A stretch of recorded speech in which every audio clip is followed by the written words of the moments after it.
Halo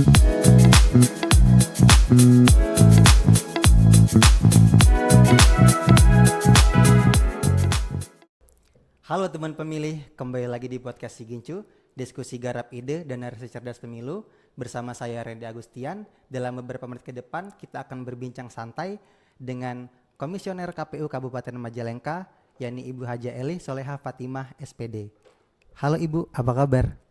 Halo juga, alhamdulillah kabar saya baik, Kak. Sehat Ibu ya? Sehat. Baik, sebelum kita berbincang-bincang lebih lanjut nih teman pemilih, mungkin boleh Ibu perkenalan diri dulu kepada teman pemilih agar teman-teman pemilih ini kenal secara mendalam tentang Ibu Eli. Silakan Bu. Terima kasih, A. Hai Sobat Pemilih, izinkan saya Eli Soleha Fatimah. Kebetulan mungkin semuanya udah ada yang tahu dari beberapa Sobat Pemilih bahwa saya merupakan anggota KPU Kabupaten Majalengka, Divisi Rendatin Perencanaan Data dan Informasi, dan untuk tahun sekarang 2025 ini alhamdulillah saya memasuki periode kedua. Wah, keren ya teman pemilih, 2 periode loh. Alhamdulillah. Nah Bu, untuk sekarang lagi sibuk apa nih Bu kegiatannya?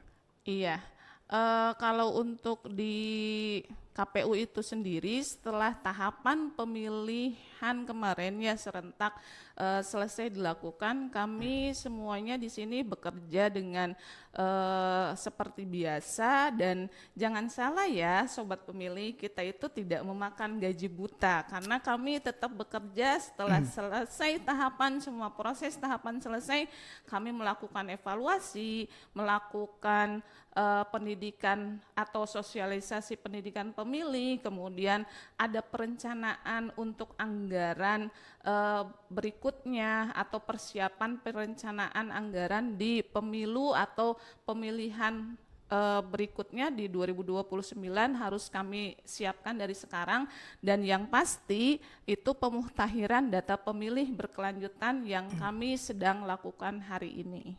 Seperti itu. Teman pemilih, jadi KPU itu nggak nganggur setelah pasca pemiluan ya. Kita tetap ada PDPB ya Bu, pemutaran data pemilih, ada perencanaan anggaran, dan juga ada evaluasi. Nah, baik, kita ke pertanyaan berikutnya Bu. Boleh. Ibu ini kan tadi 2 periode nih Bu menjadi anggota KPU. Boleh berbagi pengalaman nggak kira-kira apa sih yang menjadi alasan Ibu untuk ingin bergabung menjadi anggota KPU Kabupaten Majalengka Bu? Silakan. Siap. Terima kasih. Ini hal yang sangat menarik dan lumayan agak berat pertanyaannya.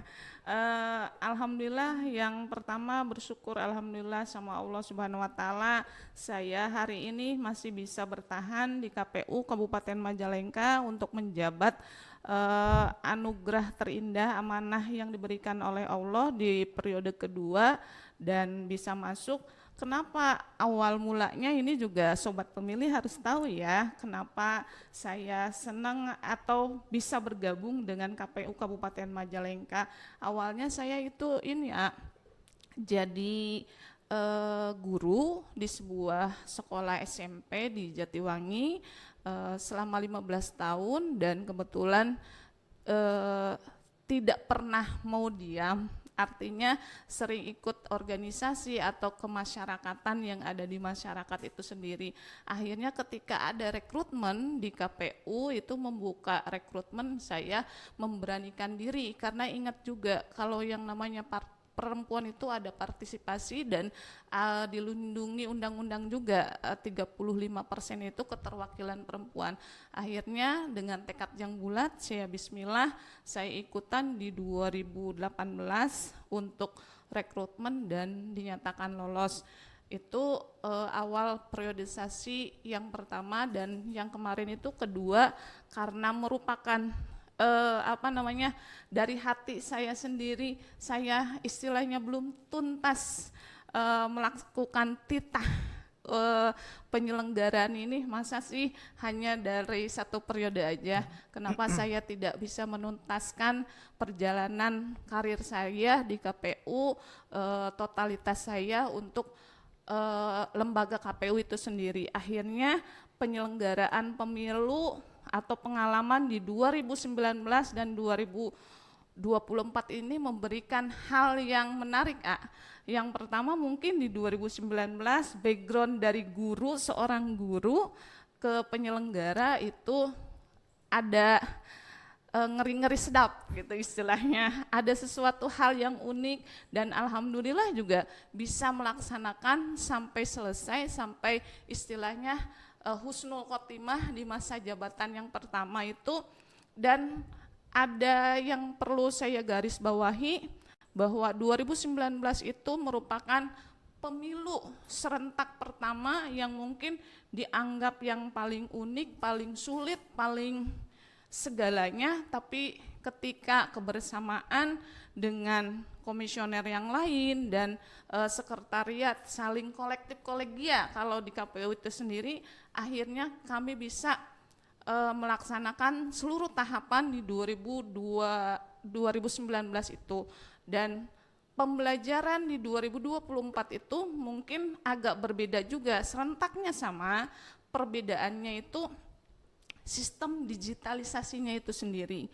Ketika penggunaan digitalisasi secara masif sampai ke tingkat bawah ketika pemilu tersebut, dan penggunaan waktu itu mungkin sistem digitalisasinya dari Sirekap itu sendiri.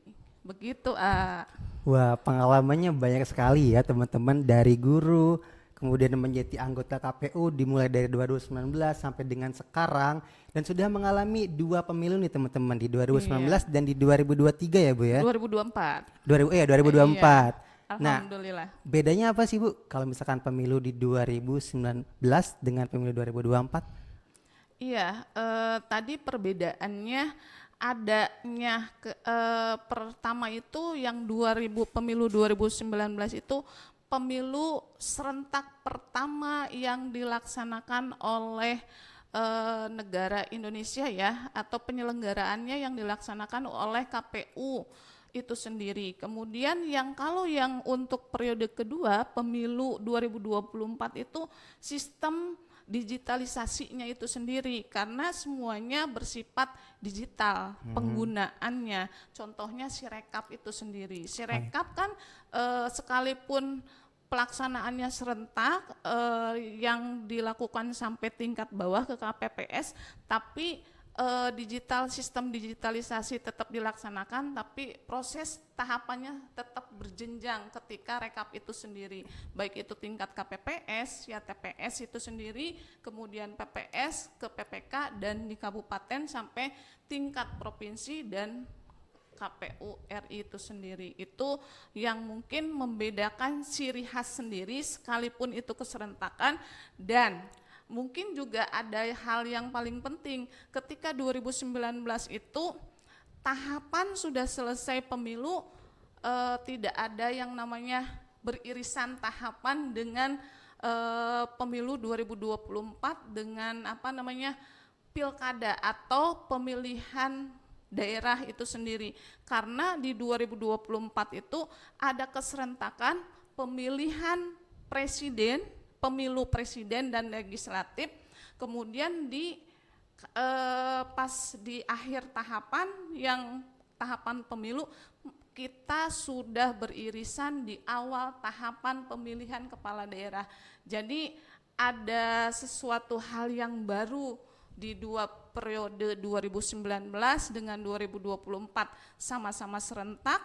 Dan kalau di 2024 itu sendiri karena digitalisasi dan adanya irisan tahapan antara pemilu dan pemilihan. Mungkin itu Lebih capek yang mana Bu, antara 2019 dengan 2023 2024? 2024 kayaknya di 2024 Sama aja capeknya itu. Karena serentak itu ya Bu? Iya, karena belum istilahnya belum ngarenghap kalau bahasa Sunda, tahu bahasa Sundanya ngarenghap, belum istirahat, kita sudah difokuskan untuk bisa melaksanakan penyelenggaraan pemilihan kepala daerah secara serentak juga. Itu kan pemilihan gubernur dan wakil gubernur, kemudian pemilihan bupati dan wakil bupati yang tahapannya itu beririsan. belum selesai adanya gugatan, kemudian udah tiba-tiba kita sudah harus melaksanakan perencanaan, termasuk dengan pengolahan data pemilih lagi untuk disiapkan di pemilihan kepala daerah seperti itu. Oke, baik.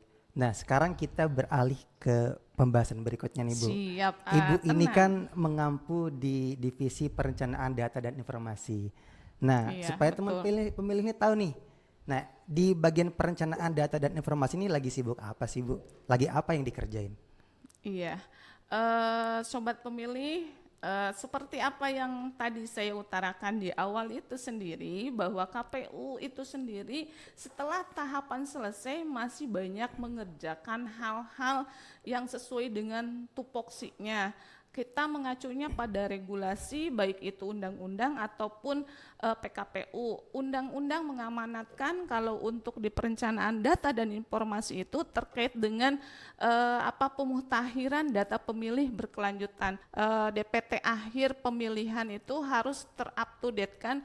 Untuk apa? Untuk bisa mengolah atau memelihara data pemilih tersebut biar nanti dipersiapkan di pemilu berikutnya itu bisa akurat, bisa valid dan bisa dipertanggungjawabkan seperti itu. Karena apapun awalnya DPT itu merupakan pondasi bagi kita bahwa pemilu yang berhasil itu semua konstitusional atau konstituennya itu harus memiliki data atau terdaftar dalam data pemilih itu sendiri gitu. Kemudian di bagian perencanaan seperti apa yang tadi kita sebutkan juga, kita harus merencanakan secara matang.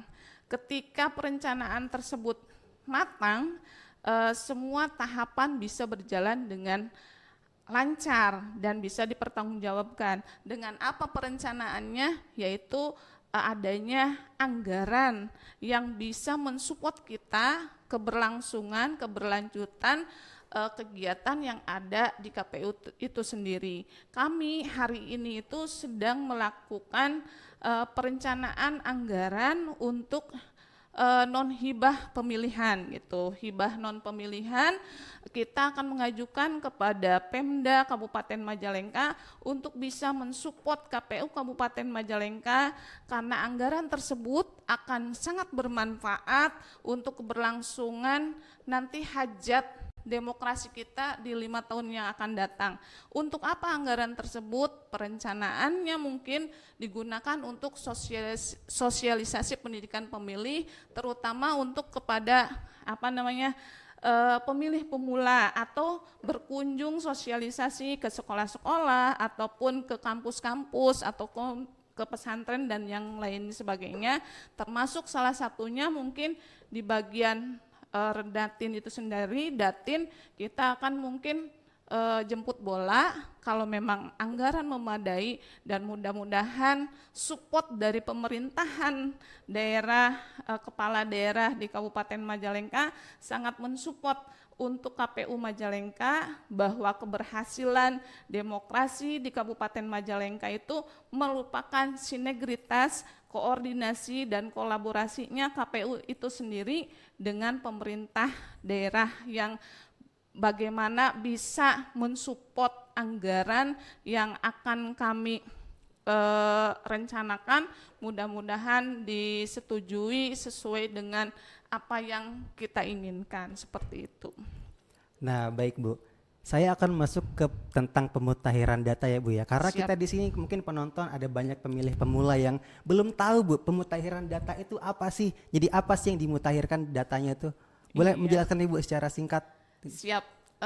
Kebetulan kalau yang namanya tadi di awal juga DPT itu merupakan pondasi cikal bakal suksesnya pemilu itu adanya di DPT. DPT bukan hanya untuk pelayanan terhadap warga negara, difasilitasi sebagai warga negara dengan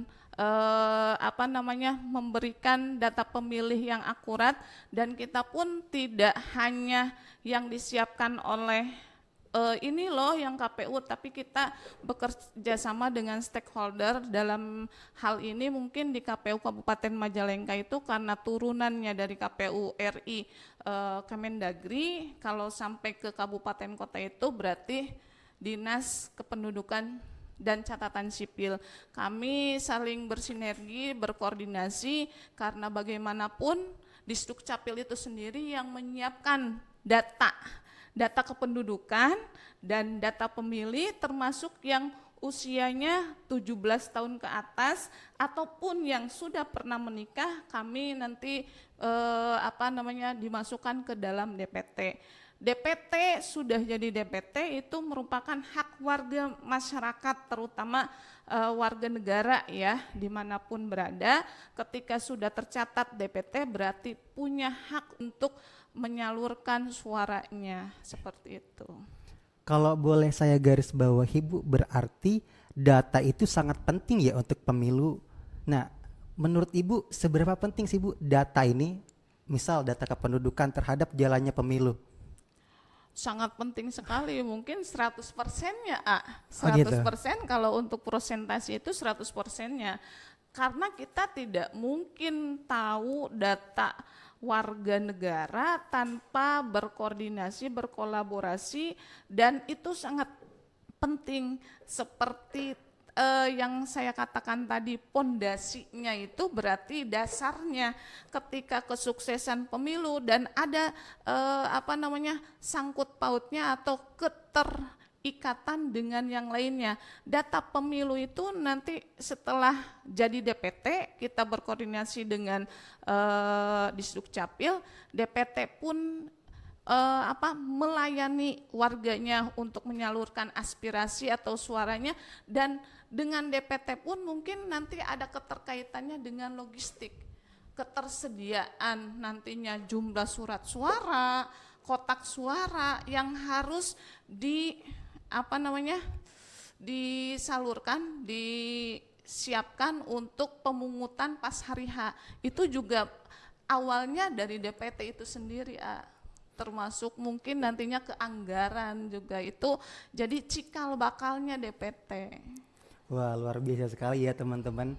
Jadi pekerjaan di Rendat ini sibuk banget karena mengurus soal data nih teman-teman yang disiapkan untuk pemilu. Nah, sekarang kita lanjut untuk pertanyaan berikutnya nih Bu. Boleh. Di dalam Rendatin ini kan juga membahas tentang sistem informasi nih ya teman-teman. Nah, seperti yang kita ketahui bersama di KPU ini Bu, ada segmentasi soal sistem informasi, misal kayak Sidali, Sirekap, ataupun cek DPT online. Nah, mungkin boleh dijelaskan nih oleh Ibu beberapa tentang apa sih atau ada apa aja sih soal sistem informasi yang ada di KPU ini? Iya, kalau untuk segmentasi tadi yang dikatakan sama Arendi ya, Sobat Pemilih, kebetulan dalam divisi yang saya ampu ini adanya sistem Sidali, sistem informasi data pemilih ya, sistem informasi data pemilih, kemudian ada Sirekap, dan mungkin yang ketiganya itu karena digitalisasi itu ada cek DPT online. Perlu saya jelaskan untuk yang namanya Sidali, sistem informasi data pemilih ini, itu data yang sudah kami olah, data tersebut diturunkan dari Kemendagri melalui KPU RI, dan KPU RI diturunkan lagi melalui KPU provinsi, kemudian ke KPU kabupaten kota. Itu nanti data pemilih itu kami sandingkan dengan data yang ada sebelumnya di kami, kemudian ketika sudah akurasi datanya dan valid, sudah bisa dipertanggungjawabkan kevalidannya itu, akhirnya kita di-upload ke Sidali untuk melihat apakah warga ada yang sudah terakomodir di data pemilih tersebut ataupun belum, dan ketika Sidali itu pun nanti terintegrasinya bisa ke cek DPT online. Jadi teman pemilih atau sobat pemilih itu bisa mengecek bagaimana kita sudah terdaftar atau tidaknya ke DPT, bisa dicek ke DPT online. Cek DPT online ini merupakan integrasi dari Sidali yang nanti kita meyakinkan apakah kita sudah masuk terdaftar sebagai pemilih di tingkat atau di daerahnya masing-masing ataupun belum, nanti dari cek DPT online tersebut kita sudah mengetahui. Dan yang mungkin yang kedua itu Sirekap. Sirekap ini untuk informasi rekapitulasi. Sekalipun semuanya kemarin di 2024 sudah melakukan keserentakan atau sistem digitalisasinya dengan Sirekap, semua di tingkatan TPS, tempat pemungutan suara itu sudah menggunakan Sirekap untuk polarisasi digitalisasi sistemnya itu tetap mereka menggunakan Sirekap, tapi secara berjenjang pun mereka tetap melakukan rekapitulasinya itu dengan secara manual. Untuk apa? Untuk ada kesamaan mana Sirekap yang sudah karena kan tidak semua daerah terakomodir dengan adanya internet. Sirekap itu kan merupakan digitalisasi yang memerlukan internet, mungkin karena adanya blank spot, jadi kita tetap melakukan rekap pun dengan manual itu sendiri. Dan ini sebenarnya yang terus mungkin KPU RI sudah terus melakukan atau persiapannya di Sirekap itu sendiri. Mudah-mudahan di pemilu nanti berikutnya akan lebih baik lagi Sirekapnya, dan mungkin nanti sistem pemilu kita kayaknya udah pakai handphone itu sendiri. Kayaknya. Semoga ya Bu untuk di tahun berikutnya Bu. Ya mudah-mudahan masyarakatnya mampu dan bisa semuanya. Nah begitu, jadi teman pemilih, sekarang seluruh kegiatan KPU sudah terdigitalisasi ya Bu. Betul. Ya. Bisa lihat cek DPT online dan segala macam ya. Nah sebenarnya pembicaraan kita ini sangat menarik Bu. Cuman sayangnya karena ada penelitian Bu, Gen Z dan milenial ini cenderung suka menonton video yang lebih pendek daripada yang panjang. Betul. Karena takutnya terlalu bosan Bu kalau lama-lama. Nah jadi tapi kalau teman pemilu kangen dengan Ibu Elih, bisa request aja nanti di komen. Nah untuk ada podcast dengan Bu Elih nih di kemudian hari, tinggal komen aja ya teman pemilih. Oke, siapa takut nanti pasti kita gabung lagi kok. Oke. Nah berarti sekarang kita ke pertanyaan terakhir nih Bu. Boleh untuk membagikan pesan-pesannya kepada Sekretariat KPU Kabupaten Majalengka ataupun kepada teman pemilih Bu untuk pemilu berikutnya. Silakan Bu. Oke, siap. Untuk sobat pemilih, terutama ini ya untuk kesekretariatan KPU Kabupaten Majalengka, saya secara pribadi mengapresiasi dan banyak memberikan ucapan terima kasih yang sebesar-besarnya. Semuanya bisa bekerja dan dengan menjaga integritas dan profesionalisme, karena kita di KPU Kabupaten Kota itu merupakan garda terdepan suksesnya pemilu dan bisa melaksanakan tahapan dengan baik, lancar, aman, terkendali, dan tidak ada satupun sejarah di KPU Kabupaten Majalengka ada gugatan di MK ataupun hal yang lainnya. Ini merupakan bentuk reward. Saya secara pribadi mengapresiasi yang setinggi-tingginya. Semoga keberkahan, keselamatan, kesuksesan, kebahagiaan untuk seluruh keluarga sekretariat KPU Kabupaten Majalengka bisa semuanya Allah Subhanahu wa Ta'ala melipat gandakan pahala dan keberkahannya untuk kita semuanya. Dan jangan lupa untuk sobat pemilih juga selalu cek DPT online-nya setiap saat dan pastikan semuanya masuk ke daftar pemilih untuk memastikan satu suara menentukan nasib bangsa. Mungkin itu Wah, luar biasa sekali ya pesan-pesannya Bu. Oke Bu, terima kasih atas kehadirannya, sudah menyempatkan untuk datang di podcast Sigincu ini. Siap. Semoga Ibu sehat selalu, dimudahkan rezekinya, dan yang paling penting dilancarkan untuk studinya Bu S2. Amin. Terima kasih banyak untuk semuanya. Jangan lupa like dan subscribe serta komennya untuk di YouTube-nya KPU Kabupaten Majalengka, dan bila perlu ikuti semuanya IG, Facebook, TikTok, JDIH ataupun yang ada di KPU Kabupaten Majalengka. Jangan lupa share, like, and subscribe-nya. Demikian, terima kasih banyak. Nah, teman pemilih jangan lupa like, komen, dan subscribe ya sesuai dari kata-kata Ibu Elih tadi. Nah, sayang sekali teman pemilih, ini adalah akhir dari acara podcast kali ini. Tapi bukan akhir segalanya. Betul. Untuk kita tidak melakukan hal yang bermanfaat, khususnya informasi yang harus diberikan kepada sobat pemilih semuanya. Oke, baik, terima kasih Ibu Eli. Sama-sama. Dan teman pemilih jangan lupa like, komen, dan subscribe ya. Terima kasih. Assalamualaikum warahmatullahi wabarakatuh. Waalaikumsalam warahmatullahi wabarakatuh. Terima kasih.